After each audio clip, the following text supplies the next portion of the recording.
All right, so y'all go ahead and do the factoring and the math knowledge question for today. Pause the video, and then once everyone is finished, you can unpause the video, and I'll go over the correct answers.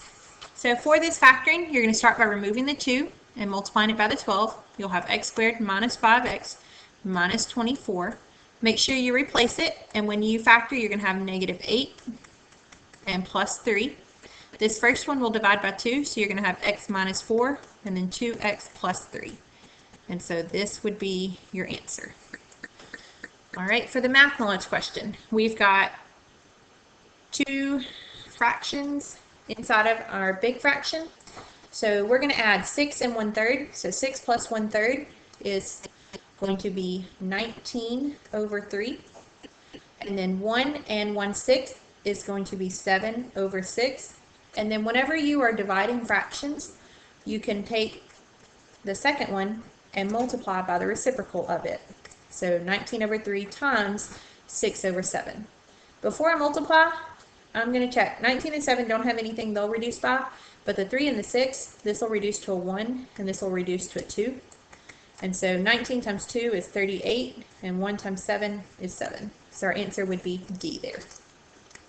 Okay, so we are looking at lesson 90 today, composite transformations. So hopefully after this lesson, you'll understand how to do composite transformations. Transformations are where you slide, rotate, flip a figure. We've talked about those. Composite means more than one, so we're going to be rotating and flipping it, or sliding it and reflecting it, doing more than just one transformation to our figure. So a combination of transformations is called a composite transformation. So if you combine your transformations, that's called a composite transformation. The composition of 2 isometries is still an isometry.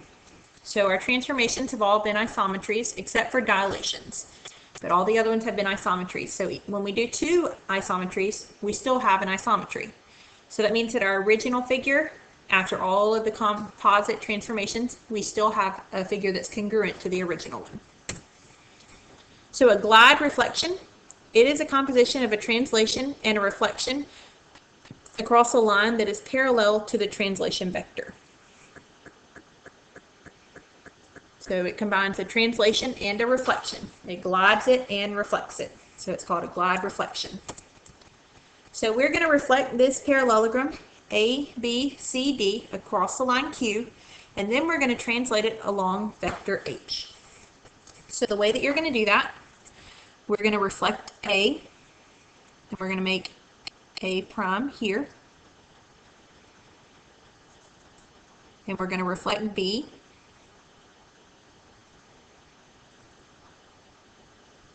We're going to have B prime here. And we're going to reflect D. So there's D prime. And then we're going to reflect C. And so there's C prime. And so that's the first step, to reflect it. And then we translate it. So we're going to move it this far along. And so we move it along vector H. And this point is going to become A prime. And we're going to have, A double prime. We're going to have B double prime. We're going to have C double prime. And then we're going to have D double prime. I probably should have put B a little bit further over here. Okay, so that would be your final image.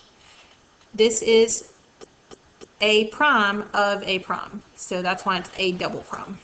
Okay, you just add a prime every time you move your figure again. Looking at the next one, 2 reflections across 2 parallel lines. If you take the composition of 2 reflections across 2 parallel lines, that's actually just a translation. So if you have parallel lines and you reflect it across both, you really just translated your figure. And so we're going to do that here. It tells us lines Y and Z are parallel, so we're going to reflect it across Y and then across Z. And your figure that will result is actually just going to be this figure translated over. Okay, so if we reflect L, we're going to have L prime, and then J prime, and then we've got K prom. So connect your vertices. And so that's your figure there. And then we're going to reflect it again. So we're going to have K double prime, J double prime, and L double prime.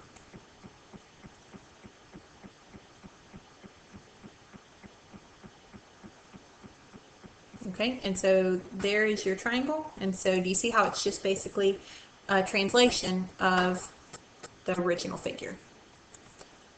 Okay, two reflections across two intersecting lines. The composition of two reflections across your two intersecting lines is just a rotation about the point of intersection.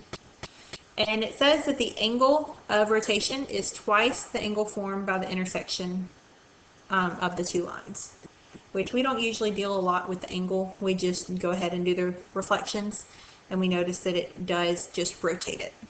Okay, so let's look at an example. We want to reflect triangle ABC across line RS and then across line PQ. So if I reflect it across line RS, it's going to come over to here. So we're going to have C right here. That's going to be C prime. And then B prime is going to go about right here. And then A prime is going to go about right here.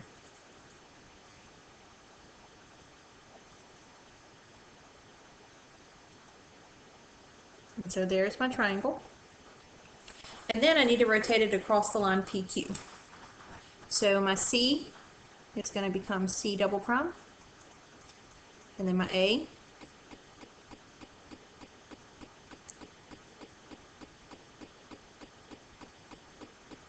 I'm going to have A double prime. And then my B, whoops.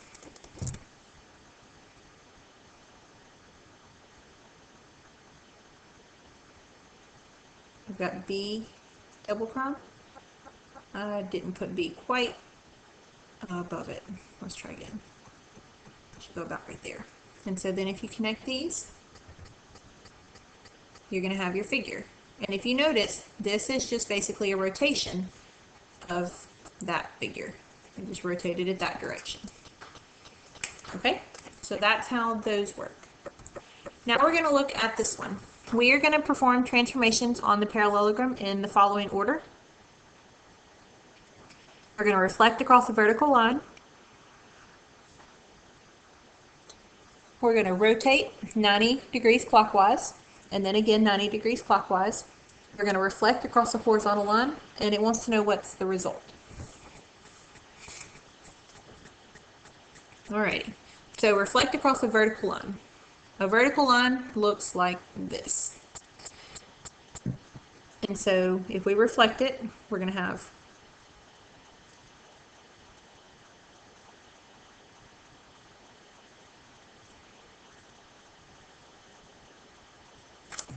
Q prime, P prime, R prime is here, and then S prime. We're going to rotate it 90 degrees clockwise. And we're going to rotate it again 90 degrees clockwise. So that's a rotation of 180 degrees.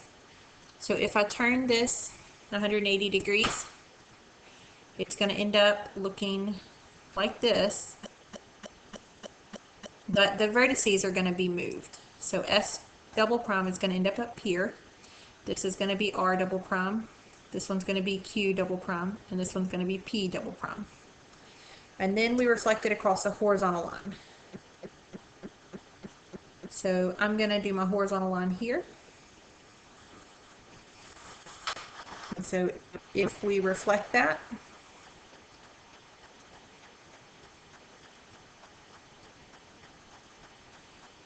it should look something like this, where this is Q triple prime, this is P triple prime, and this is S triple prime, and then R triple prime. And it says, what is the result? Well, besides the primes, this is the original figure that we started with. Okay?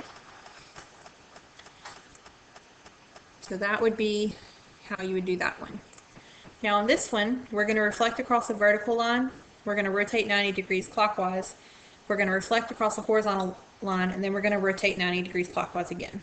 So it's the same transformations, but we switched the last two, and it wants to know what is the result. So I'm going to scoot it over here so I have a little more room. We're going to reflect across a vertical line. And so we're going to have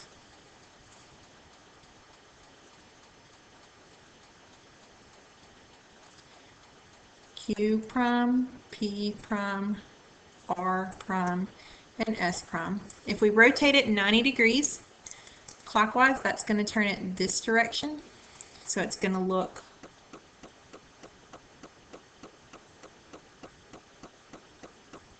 like that. And so this corner is going to be Q double prime. This one is going to be P double prime, S double prime, and R double prime. Then we're going to reflect it across a horizontal line. So I'm going to have this figure where this is S triple prime.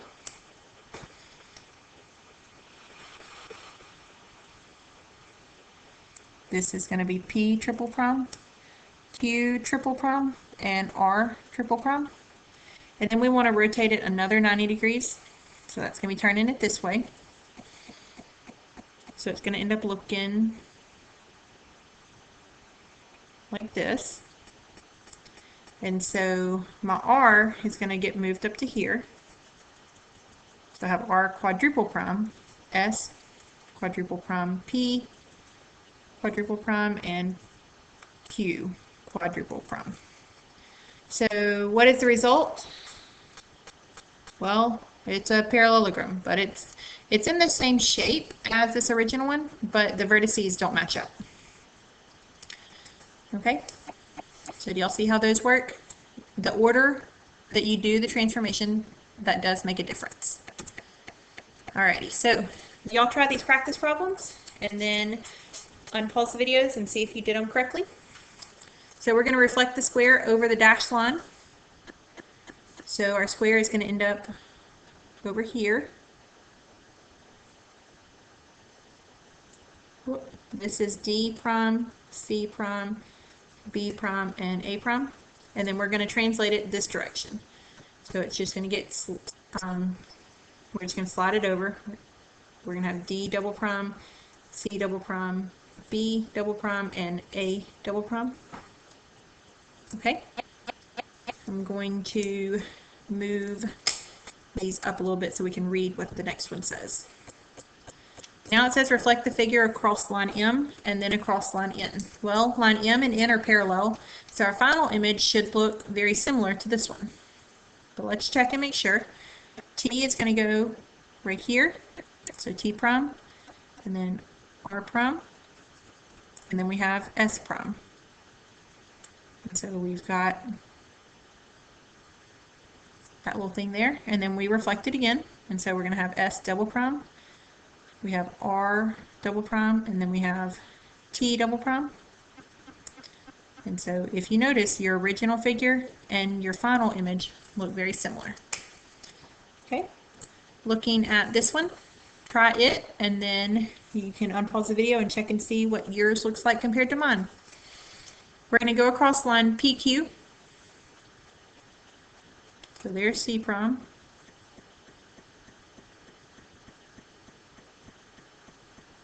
There's A prime.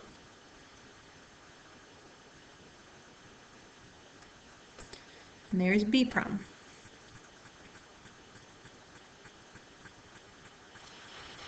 Okay. I may have put my A and my B a little bit too far out.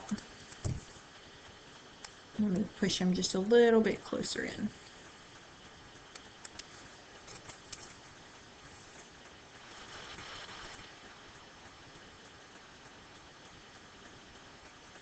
Okay, so there's my triangle. And then I'm going to rotate it across the line RS. So B is going to end up here. B double prime. C is going to end up over here.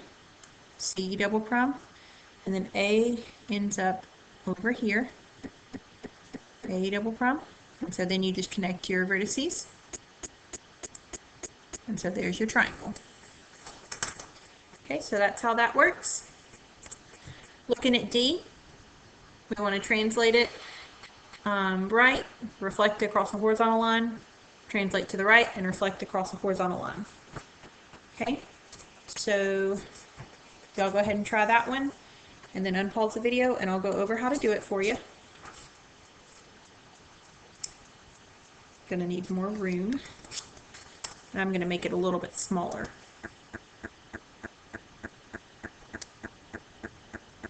So if we translate it to the right, our figure is just going to get moved over. So we're going to have L prime, M prime, and N prime. Then we're going to reflect across the horizontal line. So horizontal line. We're going to have L double prime, N double prime, and M double prime. Then we're going to translate it to the right, so it's just going to come over here.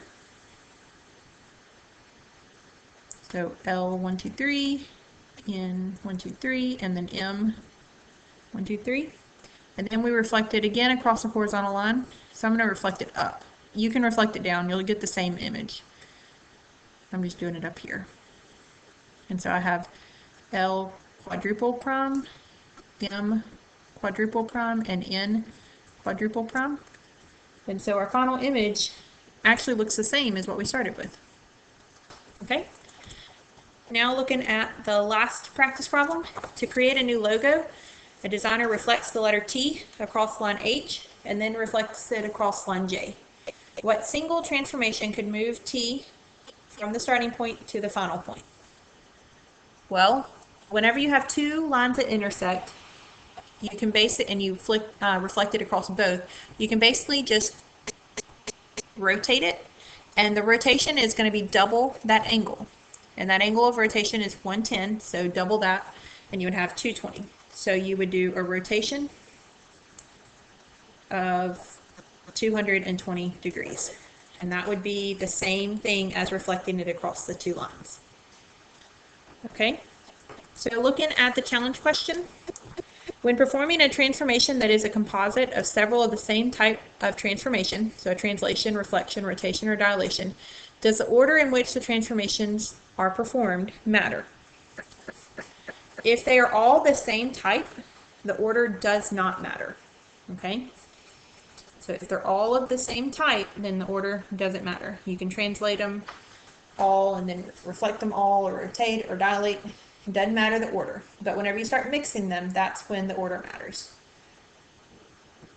So it says, make a conjecture describing when the order of applying composite transformations might affect the final image.